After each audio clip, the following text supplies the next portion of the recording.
আমরা বড়দের মুখে শুনেছি, এটা খুব বেশি শুনেছি, আল আদাব ক্বাবলা তালাব।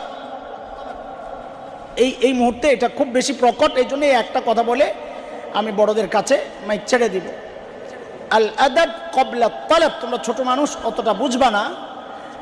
ইলম অর্জন করার আগে আমার আর তোমার প্রথম শর্ত হচ্ছে আদব। আদব উঠে গেছে, এখন আদব উঠে গেছে। গত 3 দিন আগে আমার মাদ্রাসায় ছুটি ছিল, ছাত্রদের উদ্দেশ্যে এই কথাটা বলেছি যে হায় কোন দিন গেল যে আমার উস্তাদ হযরতুল্লাহ আল্লাহ হাফিজ কারি আব্দুল হক দামাত বরকাতুহুল আলিয়া হযরত চিনে থাকবেন, হাজী সাহেব হুজুর হাফিজ তাজুল ইসলাম সাহেব হুজুর আরজাওয়াত মাদ্রাসা।